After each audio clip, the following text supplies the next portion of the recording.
25 जुलाई 2000 एक supersonic passenger jet Concorde Paris के चार्ल डे गॉल एयरपोर्ट से न्यूयॉर्क के लिए रवाना हुई और टेक ऑफ करते ही पास ही के एक एयरपोर्ट होटल से जाकर टकरा गई। नतीजा, एक साथ 109 पैसेंजर्स, पायलट्स, कैबिन क्रूज और उस वक्त उस होटल में ठहरे लोग, ये सभी उसी वक्त जलकर राख हो गए। और ये सब सिर्फ और सिर्फ इसीलिए हुआ क्योंकि वो प्लेन एक सुपरसोनिक पैसेंजर जेट था। और नहीं, मेरी नहीं, बल्कि उस वक्त हर किसी की यही राय थी। ग्लोबल लीडर से लेकर आम लोग सभी यही साबित करने के पीछे लगे हुए थे, क्योंकि इस इंसिडेंट के करीब 22 साल पहले साल 1978 में भी डिट्टो ऐसे ही एक सेम इंसिडेंट रशिया के Tupolev Tu-144 supersonic passenger jet के साथ भी घटा था, with the same fault, same take off and same deadly landing. इन इंसिडेंट्स ने बेसिकली एक धारणा बना दी कि शायद सुपरसोनिक पैसेंजर फ्लाइट्स अपने बड़े से स्ट्रक्चर की वजह से एयर प्रेशर में होने वाले बदलावों को झेल नहीं पा रहे हैं और इसीलिए उनका इंजन टेक ऑफ करते ही वहीं पर फट जाता है। पर क्या सच में ऐसा ही था? वेल, नासा के अनुसार ये सारे नैरेटिव्स असल में एक साजिश के तहत फैलाए गए थे, बिकॉज इन रियलिटी नासा ने देखा कि कॉन्कॉर्ड के पूरे 27 साल के ऑपरेशनल हिस्ट्री में साल 2000 का हादसा ये इकलौता ऐसा हादसा था जिसने किसी की जान ली। उल्टा अगर कंपेयर करें तो इससे ज्यादा हादसे तो ऑर्डिनरी कमर्शियल फ्लाइट्स में होते हैं। नासा ने तो ये भी ऑब्जर्व किया कि यूरोप के कुछ टॉप नॉवेलिस्ट, एक्टर्स और मीडिया आउटलेट्स 60s के दशक से ही कॉन्कॉर्ड जैसे फ्लाइट्स के खिलाफ एक एंटी कॉन्कॉर्ड प्रोजेक्ट चला रहे थे। वो भी सिर्फ इसीलिए क्योंकि इन प्लेन्स की सोनिक बूम की आवाज से यानी नासा ये अच्छी तरीके से समझ गया कि लोग इन सुपरसोनिक प्लेन्स के कॉन्सेप्ट को इसीलिए ठुकरा रहे हैं क्योंकि एक्चुअल में उन्हें उस प्लेन की आवाज पसंद नहीं आती, जो टेक्निकली अगर देखा जाए तो एक रिपेयरेबल फॉल्ट है। बस फिर क्या था, नासा ने सबसे पहले इसी सोच के साथ यूएस की एयरक्राफ्ट बनाने वाली फेमस कंपनी लॉकहीड मार्टिन के साथ एक टाई अप कर दिया और बना दिया ये सुपरसोनिक X-59, जो बाय द वे आगे चलकर कुछ ऐसा दिखने वाला है। इसकी खास बात, नासा का यह दावा है कि जब ये X-59 साउंड बैरियर को तोड़ेगा तब उसका सोनिक बूम इतना नहीं बल्कि सिर्फ इतना आपको सुनाई देगा, और उसके बावजूद वो इतनी तेज होने वाली है कि यूके टू ऑस्ट्रेलिया सिर्फ 1.5 घंटे में ही पहुंचा देगी। यकीन नहीं हो रहा, राइट?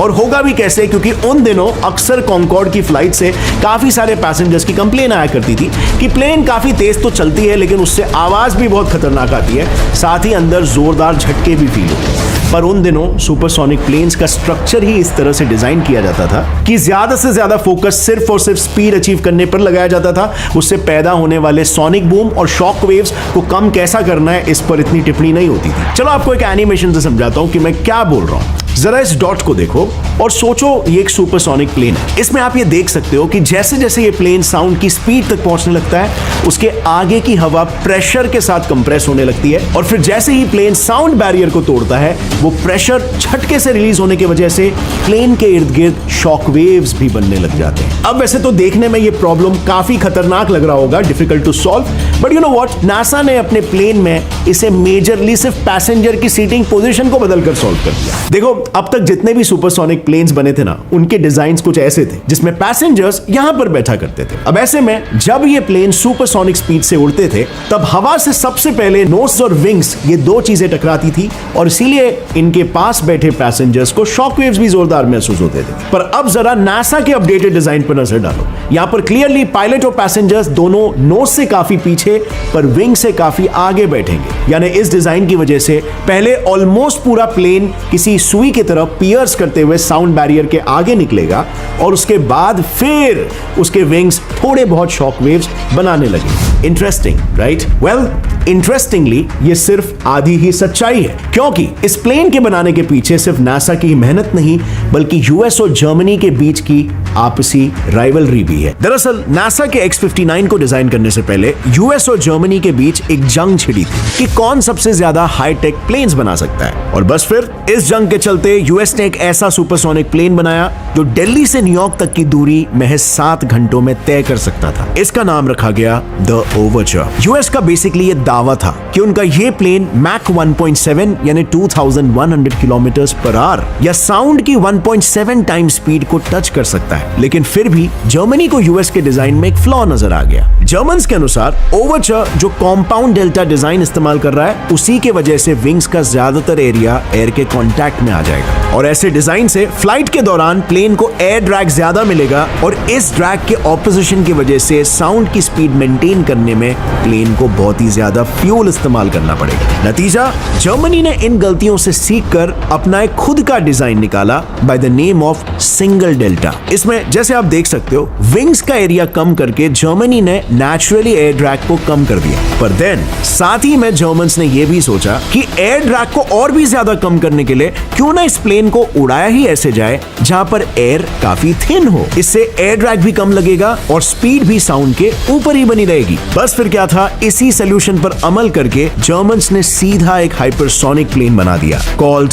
द स्पेस लाइनर, जो साउंड की स्पीड से भी 1.7 टाइम्स ज्यादा तेज उड़ने वाले ओवरचर से भी 3 गुना ज्यादा तेज है। मतलब जहां पर ओवरचर को लंदन से न्यूयॉर्क पहुंचने के लिए 3.5 घंटे लगेंगे, वहीं पर स्पेस लाइनर इस डिस्टेंस से 3 गुना ज्यादा दूरी को, यानी कि लंदन से सिडनी तक की दूरी को सिर्फ 1.5 घंटे में ही पार कर देगा। Unbelievable, right? वेल, ये पॉसिबल है क्योंकि प्लेन का जो टेक ऑफ होगा ना, वो बिल्कुल एक रॉकेट की तरह ही होगा। मतलब वो वर्टिकली एटमॉस्फेयर में लॉन्च होगा और फिर एक ऊंचाई पर पहुंचते ही अपने डेस्टिनेशन की तरफ हाइपरसोनिक स्पीड में हॉरिजॉन्टली ट्रैवल करेगा। बट यू नो व्हाट, इसमें एक और एक इंटरेस्टिंग चीज है। इन दोनों भी प्लेन्स में जो इंजन यूज होने वाला है ना, वो एक नॉर्मल जेट का ही इंजन है, बस उसमें थोड़े बहुत मॉडिफिकेशंस हैं। अब इसमें एग्जैक्टली क्या चेंजेस होने वाले, इसे समझने के लिए सबसे पहले हम सिंपल भाषा में जेट इंजन के वर्किंग को समझते हैं। यह है एक जेट इंजन जिसमें fan, compressor, fuel injector, combustion chamber, turbine और नोजल होता है। तो जैसे ही प्लेन स्टार्ट होता है, उसमें लगे फैंस हवा को अंदर खींचकर कंप्रेसर की तरफ लाते हैं, जो उस हवा को कंप्रेस करके उसका प्रेशर और टेम्परेचर बढ़ाता है। फिर ये गर्म हवा एक कंबशन चेंबर में पहुंचती है, जहां पर फ्यूल इंजेक्टर्स की मदद से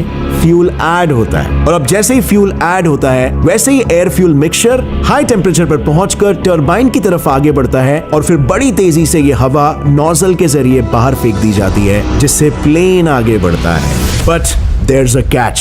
जैसे जैसे प्लेन हाई स्पीड में आगे बढ़ने लगती है, वैसे ही उसके इंजन में आने वाली हवा की स्पीड भी बढ़ने लगती है, जिसके वजह से ब्लेड और इंजन डैमेज हो जाते हैं। और इसी डैमेज को रोकने के लिए यूएस ने इस इंजन के 2 पार्ट्स, फैन कंप्रेसर और टर्बाइन को ही निकाल दिया और बनाया ओवरचर का engine design ramjet. So normally होता ये है ना कि अगर हवा की स्पीड कंबशन चेंबर तक आते आते कम नहीं हुई, तो कंबशन शुरू होने के पहले ही वो हवा इंजन से बाहर चली जाती है। लेकिन अभी ऐसा नहीं होगा। इसमें सुपरसोनिक एयर इंजन में आने के बाद इंजन में लगे इनर बॉडी से टकराकर पहले सुपरसोनिक होगी और फिर उसके बाद इसमें फ्यूल ऐड होगा। अब क्योंकि अंदर की हवा की स्पीड साउंड से थोड़ी ही कम होगी और इसीलिए वो एक्सपैंड होकर सुपरसोनिक स्पीड से बाहर निकलेगी। यानी problem solve? Well, not really. Engine के एक मूविंग पार्ट को निकालने से शॉकवेव का प्रॉब्लम तो सॉल्व हो गया, लेकिन अब स्पीड सबसोनिक होने की वजह से ओवरचर की स्पीड पर एक लिमिटेशन आ गई है। वो सिर्फ दुगनी स्पीड में ही ट्रैवल कर पाएगा, उससे ज्यादा नहीं। और जर्मन्स ने इसी बात का फायदा उठाते हुए ओवरचर के इंजन में थोड़े बहुत चेंजेस किए। जर्मन्स ने सोचा प्रॉब्लम्स तो मटेरियल से हो रहे हैं ना, तो क्यों ना उस मटेरियल को ही पतला कर दिया जाए। और इसीलिए उन्होंने हाई स्पीड्स पर ट्रैवल करने के लिए सिर्फ रैमजेट की इनर बॉडी को काफी पतला कर दिया और बनाया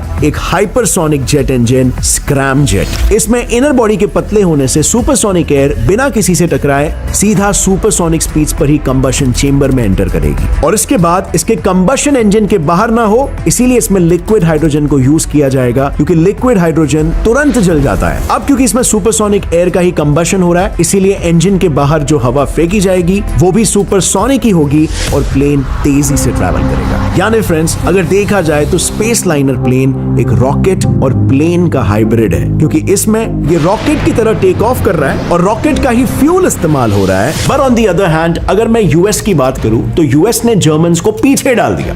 यू वोंट बिलीव, ओवरचर अपना फ्यूल सीधा हवा में मौजूद कार्बन डाइऑक्साइड को यूज करके बनाने वाला है। वो कार्बन डाइऑक्साइड को वाटर के साथ रिएक्ट कराकर कुछ ऐसा करेगा जिससे वो एक सस्टेनेबल फ्यूल बन जाए। So what do you think about this wonderful plane? नीचे कमेंट्स में बताना, और वीडियो पसंद आई तो एक लाइक जरूर ठोकना।